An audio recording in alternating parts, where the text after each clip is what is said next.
Hey everyone, welcome back to Storysport, where powerful stories come to life.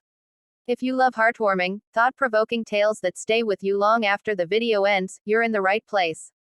Make sure to like, subscribe, and hit that notification bell so you never miss a moment. Now, grab a warm drink, settle in, and get ready for today's story. Can I buy that dog, Daddy?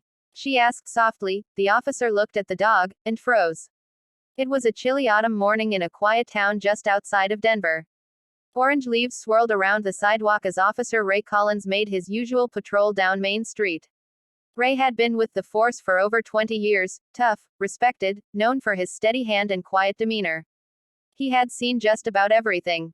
Or so he thought. As he crossed in front of a small pet adoption center, something caught his eye. Not the usual barking chaos, this dog was still. A large German Shepherd sat behind the glass window, its gaze locked onto him with intense, almost human eyes. It wasn't just looking, it was studying him. Ray stopped mid-stride. The hairs on his arms stood up.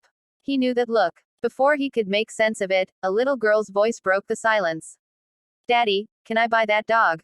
Ray turned to see a man standing with his daughter just a few steps behind him. The girl couldn't have been older than 8. She wore a pink puffy coat, her hands gripping her father's as she stared longingly at the same dog. Her father smiled awkwardly, then crouched beside her. We don't buy dogs, honey. We adopt them. But, maybe we can come back next week and think about it, okay? The little girl nodded, though her eyes never left the shepherd. Neither did Ray's. The man looked up and gave Ray a polite nod, then started to lead his daughter away. But Ray stepped forward. Wait, he said, more abruptly than he intended. The man turned, a little surprised. That dog, what do you know about it? Ray asked, pointing toward the glass.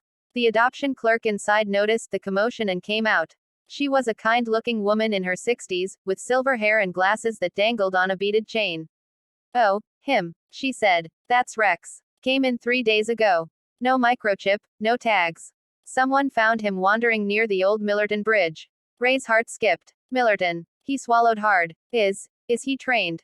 The woman nodded. Extremely. He listens to commands better than most people I know. Sit, stay, heel, even hand signals. You can tell he's had real training. Maybe military, maybe police.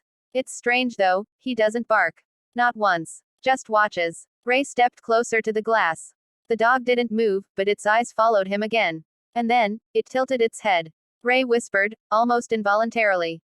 Ranger. The dog stood up. His tail didn't wag. He didn't bark. But he walked up to the glass and sat down, alert, waiting.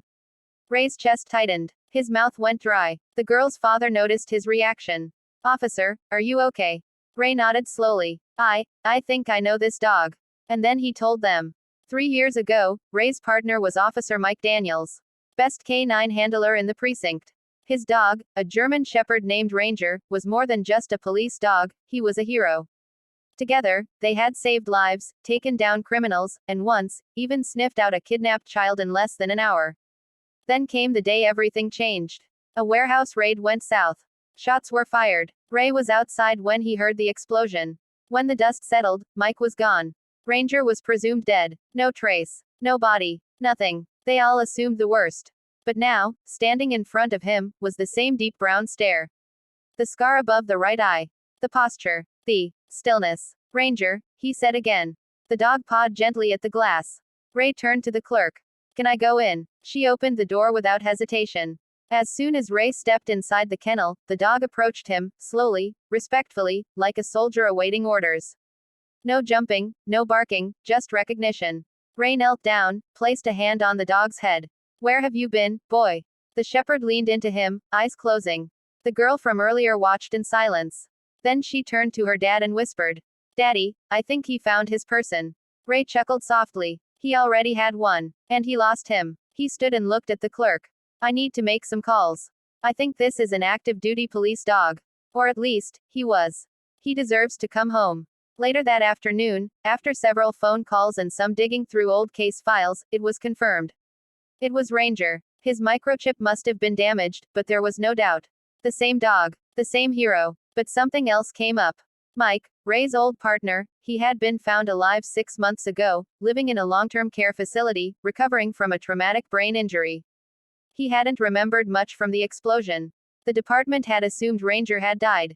Until now. A week later, under a clear blue sky, Ray stood outside the care center with Ranger beside him. When Mike was wheeled out onto the patio, it took a few moments. Then it happened. Ranger stood up. Mike blinked, then gasped. Tears rolled down his face as Ranger gently rested his head on Mike's knee. The reunion was quiet, emotional, impossible to put into words. But the look in Ranger's eyes said it all. He had never stopped searching. Back at the adoption center, the little girl and her dad returned the following weekend, hoping to see the dog again. When they heard what had happened, the girl smiled. I'm happy he found his way home. So are we. Some dogs aren't just pets. They're family. They're heroes. And sometimes, they come back when we need them most. Thanks for watching. If this story touched your heart, let us know in the comments below.